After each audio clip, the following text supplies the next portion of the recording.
नमस्कार किसान भाइयों, आप सभी लोग का हमारे चैनल इंडियन किसान चैनल में स्वागत है। किसान भाई, आज की वीडियो हम बात करने वाले कि धान की फसल में जो झुलसा रोग, जो सबसे बड़ी समस्या हमारी धान की फसल में इस समय पर बन चुकी है। तो किसान भाई, आज की वीडियो करेंगे कि धान की फसल में जो झुलसा रोग है उसके क्या कारण है, किन कारणों की वजह से फैलता है और इसके क्या उपचार हैं।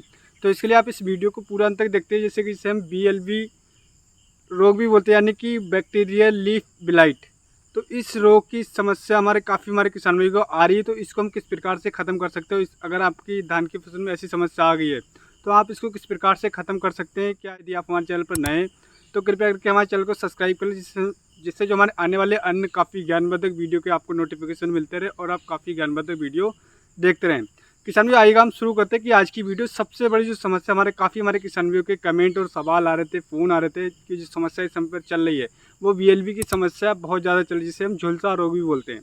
BLV रोग किन कारणों की वजह से फैलता है, तो इसके लिए आप इस वीडियो को बिल्कुल भी स्किप मत करिएगा। मैं ऐसे टेक्निकल के बारे में बात करूँ कि अगर आप उनका स्प्रे करते हैं, उनका प्रयोग करते हैं, तो आप अपने गारंटी के साथ ये समस्या आप ख़त्म कर सकते हैं। तो इसके लिए आप इस वीडियो को पूरा अंत तक देखते रहिएगा।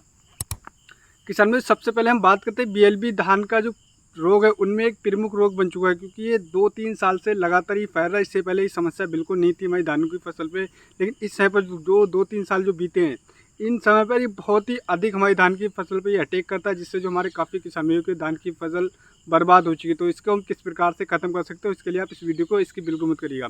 किसान, जैसे कि मैं आपको बताना चाहूँगा कि BLV एक प्रमुख रोग है, जिससे कि जब पत्ता झुलसा रोग भी बोलते हैं।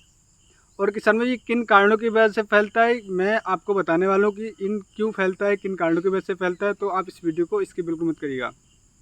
2 से 3 सालों से, जैसे मैंने बताया, इस रोग का काफ़ी ज़्यादा प्रकोप देखने को मिल रहा है और हमारे काफ़ी किसान भाई इस रोग को लेकर बहुत ज़्यादा परेशान हैं।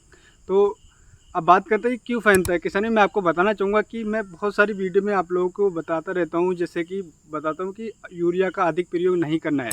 ये जो BLV रोग है, झुलसा रोग है, यूरिया के कारण फैलता है। दूसरा किसान भाइयों, अधिक बारिश हो रही होती है, जिससे अधिक बारिश के कारण भी ये फैलता है। तीसरा कारण होता है लंबे समय तक धान की फसल में जल भराव होना है। तो इसलिए मैं वीडियो में किसान भाइयों आप लोगों को काफ़ी बताता रहता हूँ कि आपको एक बार खेत को सुखाना अवश्य चाहिए। तो यानी कि जो मेन कारण है किसान भाइयों, दूसरा कारण ये किसान भाई, जैसे कि आपने देखा ह्यूमिडिटी, इसका जो बहुत ही ज़्यादा अटैक लगने का होता है, जो 70% ह्यूमिडिटी होती है, तो उस समय पर ये बहुत ज़्यादा अटैक करता है, बहुत बुरी तरीके से फैलता है। जो जिसके टेम्परेचर की रिक्वायरमेंट होती है फैलने के लिए, वो 25 से 34 डिग्री सेंटीग्रेड पे ये फैलता है किसान भाइयों। तो जो मुख्य कारण है किसान भाई, अधिक यूरिया का प्रयोग, बारिश का प्रयोग, तीसरा लंबे समय तक जल भराव, और जो हमारे टेम्परेचर और ह्यूमिडिटी के बेस पर, क्योंकि आपने देखा होगा कि मौसम इस समय पर जैसे क्लाउडी मौसम हो रखा है, तो इन क्लाउडी मौसम ह्यूमिडिटी में ये अधिक फैलता है। अब बात करते हैं किसान भाई, ये इसके क्या लक्षण होते हैं, कि किन लक्षणों से हम पहचान सकते हैं कि हमारे धान की फसल में BLV रोग लगा है। तो किसान भाई, मैं आपको बताना चाहूँगा कि आपने देखा होगा जो पत्ता झुलसा रोग है, जब भी आप खेत के अंदर जाते हैं तो आपने देखा कि ऊपर की जो पत्तियां होती हैं, मैं आपको दिखाना चाहूँगा, जैसे कि किसान भाई, जैसे कि ये ऊपर की पत्ती है, मान लीजिए ये ऊपर की ये टिप है इसकी, ये धीरे धीरे से पीली पड़ना स्टार्ट हो जाएगी, ऊपर से अपनी पीली होना शुरू हो जाएगी और ये नीचे तक पीलापन आपको देखने को मिलेगा। और इससे ये होगा किसान भाई कि आपका पूरा पत्ता ये सूख जाएगा, जिससे जो हमारा धान होता है, पूरा पौधा एक पुआल की तरह सूख करके मर जाता है, जिससे जो पैदावार है उसमें घाटे की बात करें किसान भाई, अगर हम सही समय पर इसका कंट्रोल नहीं करते हैं और सही समय पर इसका इलाज नहीं करते हैं, तो किसान भाई ये जो दिक्कत है ये आपको कम से कम 30 से 35% आपकी जो पैदावार उसको घटा देगा, क्योंकि इसका हानि बहुत ही ज़बरदस्त देखने को मिलती है। काफ़ी ज़्यादा अटैक करता है, बहुत बुरी तरीके से अटैक करता है। तो आपको ऐसा देखने को मिला कि ऊपर की इसकी जो टिप है वहाँ से लेकर नीचे तक ये पीला हो रहा है, और ये पूरा पीला होकर और हमारा ये पूरा पौधा मर जाएगा, सूखे प्याल जो पुआल होता है, यानी कि पुआल होता है उसकी तरह सूख करके मर जाएगा, जिससे जो पैदावार है वो एकदम ख़त्म हो जाएगी। इस पौधे में, जिस पौधे में लग जाएगा उसकी पैदावार जीरो हो जाएगी। तो ये कारण होता है किसान में। तो आप अपने खेत में चेक करते रहिएगा कि ऐसी समस्या तो नहीं है। अब बात करते हैं किसान में ये कैसे फैलता है, किन कारणों की वजह से फैलता है। किसान में तो मैं बताना चाहूँगा, काफ़ी हमारे किसान भाई गलती करते हैं, लेकिन कुछ किसान भाई को पता है। तो हम बात करते हैं कैसे करके फैलता है किसान में। जैसे कि आपका जो खेत है, जैसे कि मान लीजिए हमारा खेत है और उसके पड़ोस में कोई दूसरा खेत है, अगर उसमें BLV यानी कि झुलसा रोग लगा हुआ है और उस तरफ से मान लीजिए हवा चलती है, तो ये हमारे खेत में फैलने के बहुत ही अधिक चांस, यानी कि 100% चांसेस होते हैं हमारी धान की फसल में फैलने के। एक चांस ये होता है, कारण ये होता है फैलने का। दूसरा कारण ये होता है किसान भाइयों की, जैसे कि हवा में बहुत ही तेज़ अटैक करता है।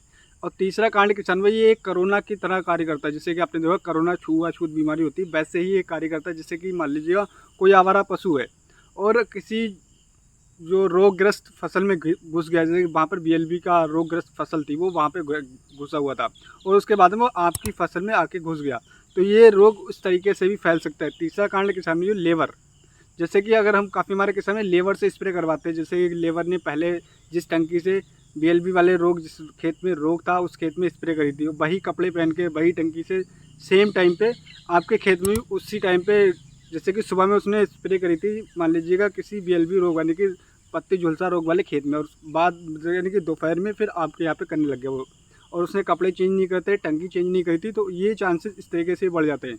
और चौथा कारण ये होता है कि हम खुद भी फैलाते हैं, आपको पता नहीं होता लेकिन हम खुद भी फैलाते हैं। जैसे कि मान लीजिए आपके किसी पड़ोस के खेत में फैला हुआ है और आप उसके खेत में घुसे और आपने ध्यान नहीं दिया, वही आप फिर अपने खेत में आगे घुस गए, तो इन कारणों से भी बहुत बुरी तरीके से फैलता है। तो इसका कारण नियंत्रण करना बहुत ही ज़रूरी है किसान भाई। अगर आप सही समय पर नहीं करते हो तो आपकी जो पैदावार है वो करीब 30 से 50% घट जाएगी। अब काफ़ी हमारे किसान भाई की फसलें बर्बाद हो चुकी है 2 से 3 सालों में। काफ़ी हमारे किसान भाई को कमेंट और फ़ोन भी आ रहे थे, तो इसलिए मैं इस वीडियो को बना रहा हूँ। तो आप इस वीडियो को पूरा अंत तक देखते रहिए। मैं इसमें टेक्निकल की बात करूँगा कि आपको कौन से टेक्निकल का प्रयोग करना है। अब बात कर लेते हैं किसान भाई इसका निरंतर हमें किस प्रकार से करना है। जो मैंने समस्याएं बताई थी इसमें हमने बात करी थी क्यों फैलता है, लक्षण क्या होते हैं और कैसे फैलता है। अब बात कर लेते हैं इसके निरंतर हम किस प्रकार से कर सकते हैं। तो आप ध्यानपूर्वक सुनिएगा किसान भाइयों, जो मैं आपको टेक्निकल बताने वाला हूँ तो आप ध्यानपूर्वक सुनिए, क्योंकि जो टेक्निकल मैं पिछले 2-3 साल से प्रयोग कर रहा हूँ और हमारे यहाँ पर इसका रिजल्ट बहुत ही ज़बरदस्त देखने को मिला। काफ़ी हमारे किसानों की जो समस्या थी वो जड़ से ख़त्म हो चुकी है। तो मैं बताना चाहूँगा किसान में जो ये एक जीवाणु जनित रोग है, तो इसका कंट्रोल करना बहुत ही अति आवश्यक। अगर आप सही समय पर नहीं करते तो मैं पहले ही बता चुका हूँ। तो मैं बताना चाहूँगा किसान में आपको लेके आना, सबसे पहले जो आता है टेक्निकल वो लेना है, आपको स्ट्रेप्टोसाइक्लिन लेना है। ये 6 ग्राम के पैकेट में आता है, शैशे में आता है किसान भाइयों।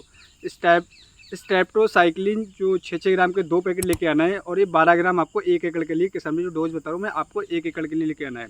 इसमें जो टेक्निकल की बात करें किसान भाई, जो टेक्निकल होता है इसमें स्ट्रेप्टोमाइसिन सल्फेट 90% होता है। दूसरा आता है इसमें टेट्रोसाइक्लिन हाइड्रोक्लोराइड 10%, यानी कि 100% इसमें दवा ही होती है और कुछ नहीं होता है। लेकिन किसान में आपको ध्यान रखना कि आप स्ट्रेप्टोसाइक्लिन खरीद रहे तो यहाँ पर डुप्लीकेट बहुत ज़्यादा मिल रहा है, तो आपको ध्यान रखना जो असली स्ट्रेप्टोसाइक्लिन होगा वो आसानी से घुलेगा नहीं पानी में, तो आपको ध्यान रखना क्योंकि इसका डुप्लीकेट बहुत ज़्यादा मार्केट में चल रहा है। तो आपको ध्यानपूर्वक लेके आना और ओरिजिनल लेके आना है। और उसके साथ में आपको किसान में दूसरा टेक्निकल लेके आना है। जो स्ट्रेप्टोसाइक्लिन लेना है वो आपको 2 पैकेट 12 ग्राम लेना है 1 एकड़ के लिए। दूसरा टेक्निकल किसान में कॉपर ऑक्सीक्लोराइड 50% WP फॉर्म में आता है, वो लेके आना है आपको 500 ग्राम। जो डोज है किसानों में 500 ग्राम एकड़ के हिसाब से बता रहा हूँ। तो आपको इन दोनों टेक्निकल का घोल आपको 180 से लेकर 200 लीटर पानी में घोल तैयार करना है और इसमें स्प्रे कर देना है किसान भाई। आप जो स्प्रे कर देंगे, जैसे कि पहले तो मैं बताना चाहूँगा कि इसका स्प्रे बाली निकलने से पहले कि तब आपको अच्छा रिजल्ट मिलेगा, लेकिन बाली निकलने के बाद ये रोग आपको देखने को मिल रहा है। तो इस रोग की तुरंत ही यानी कि कॉन्टेक्ट फंगिसाइड है, तो तुरंत ही कांटेक्ट में आके इस रोग की रोकथाम कर देगा। आपकी जो समस्या है वो वहीं पर रुक जाएगी, आगे समस्या आपकी नहीं बढ़ेगी। तो आप इसको इस प्रकार से ख़त्म कर सकते हैं। स्प्रे करते समय ध्यान रखें कि आपको पुराने जो आपने जिस दूसरे खेत का यूज़ कर रहे हैं तो आप अपने कपड़े चेंज करके करें, टंकी को अच्छी तरीके से साफ़ करके करें, और मौसम खुला हुआ होना चाहिए। कम से कम 4 से 6 घंटे मौसम खुला हुआ होना चाहिए, तभी आप इसका स्प्रे करें, तब आपको अच्छा रिजल्ट देखने को मिलेगा। आप 2 बजे के बाद यानी कि 3 बजे 4 बजे अगर आप स्प्रे करेंगे तो आपको अच्छा रिजल्ट देखने को मिलेगा। तो अगर आप इस तरीके से करते हैं किसान में, तो आपकी जो धान की फसल में BLB यानी कि बैक्टीरियल लीफ ब्लाइट की जो समस्या है वो 100% कंट्रोल हो जाएगी। और आपकी जो समस्या खत्म होने के बाद आपका जो पैदावार होगा किसान में, वो पैदावार आपका नहीं दबेगा, आपका पैदावार अच्छा निकल कर गया। तो आपको जो मैंने कुछ कारण बताए थे किसान में, जो मैंने बात करी थी इस वीडियो में, तो मैं आप इन चीज़ों पे ध्यान रखते हैं, इन कार्यों पे कार्य करते हैं, तो अपनी धान की फसल से आप इस रोग को गारंटी के साथ, जो पत्ती झुलसा रोग, इसको गारंटी के साथ खत्म कर सकते हैं। तो उम्मीद करता हूँ दोस्तों मैं आपको एक सही और एक सटीक जानकारी दे पाऊँ। अगर हमारी वीडियो आपको पसंद आई तो हमारे चैनल को सब्सक्राइब करना बिल्कुल मत भूलिएगा, और हमारे इस वीडियो को अधिक से अधिक हमारे किसान भाई तक शेयर करिएगा, जिससे जो हमारी बातें उन तक पहुँच सके, वो अपनी धान की फल से जो समस्या उसको खत्म करके अच्छा पैदावार ले सके। तो अगर आपको कोई भी सवाल है या कोई भी आप सुझाव देना चाहते हैं तो हमें डायरेक्टली कमेंट कर सकते हैं। तो अगली वीडियो मिलता है दोस्तों नई वीडियो में नई जानकारी के साथ। धन्यवाद किसान भाइयों।